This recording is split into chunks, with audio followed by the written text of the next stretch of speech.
आज के case studies के इस लेक्चर में आपके समक्ष एक जजमेंट रखेंगे और जजमेंट के माध्यम से यह स्पष्ट करेंगे कि एक तरफ तो पत्नी ने खुद गलती की, दूसरी तरफ पति को ही आग दिखा रहे, तो ये पत्नी के लिए अच्छा नहीं होगा।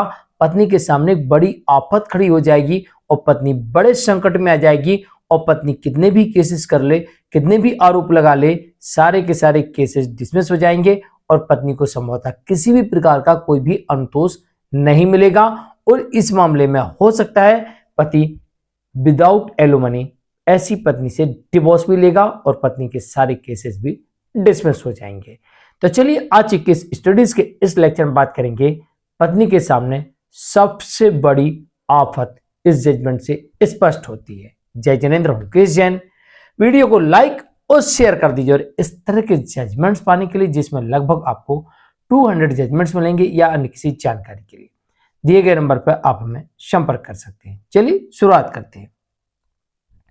दरअसल इस जजमेंट में यह कहा गया है कि मेंटल क्रूरल्टी के ग्राउंड पर पति ने पत्नी से डिवोर्स मांगा था और इस मामले में कोर्ट ने पति के पक्ष में डिवोर्स की डिक्री देते हुए यह स्पष्ट कर दिया कि इस मामले में पति के द्वारा केस करने के बाद पत्नी ने अब यहां पर एफआईआर दर्ज करवा दी और अन्य केसेस भी दर्ज करवा दिए और कोर्ट ने इस कृत्य को मेंटल क्रूरल्टी माना, क्रूरता माना और इसी क्रूरता के आधार पर पति के पक्ष में डिवोर्स की डिक्री मिल जाती है। इस तरह से इस मामले को समझिए कि अगर पति ने कोई भी सिविल केस या कोई भी क्रिमिनल केस किया हो, कोई भी केस किया हो और पत्नी को उस केस की सूचना मिल जाती है, यानी कि नोटिस जो समन होता है वो समन मिल जाता है।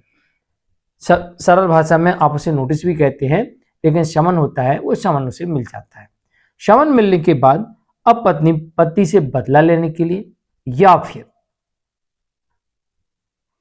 पत्नी को ऐसा लगता है कि इसके खिलाफ केस करेंगे तो ये झुक जाएगा, या फिर इसने मेरे पर केस कर दिया तो मुझे इसके ऊपर केस करना ही है, या फिर बदला लेने के उद्देश्य से तूने किया तो मैं भी करूंगी और पत्नी केस कर देती है। लेकिन इसमें कंडीशन यही है कि अगर पत्नी केस करती है तो उसके पास में अब लगाए गए आरोपों के सबूत होना चाहिए, अन्यथा यह माना जाएगा कि पत्नी ने बदले की भावना से केस किए है। और इस मामले में कुछ ऐसा ही होता है कि पति पहले अपनी तरफ से डिवोर्स का केस फाइल करता है, पत्नी को उसका समन मिलता है, इसके बाद पत्नी पति के ऊपर तमाम केसेस फाइल कर देती है। तो कोर्ट इस मामले में यह मानती है कि पत्नी ने बदले की भावना से पति के ऊपर केस फाइल किया है। इस कारण से इस मामले में पति को मेंटल क्रूरल्टी के आधार पर डिवोर्स की डिक्री मिल जाती है। तो स्वाभाविक है, जाहिर है कि एक नहीं दो कोर्ट में, एक तरफ फैमिली कोर्ट में यह साबित हो गया कि पत्नी ने बदले की भावना से केस फाइल किया है, दूसरी तरफ हाई कोर्ट में साबित हो गया। तो ऐसी परिस्थिति में यह मान लिया जाएगा कि पत्नी के पास कोई सबूत नहीं है, पत्नी झूठे आरोप लगा रही है और बिना वजह केस कर रही है। तो इस कारण से पत्नी के सभी केसेस डिसमिस हो सकते हैं। मैं हूं केस जैन। वीडियो को लाइक और शेयर कर दीजिए। आज के लिए इतना ही। नमस्कार।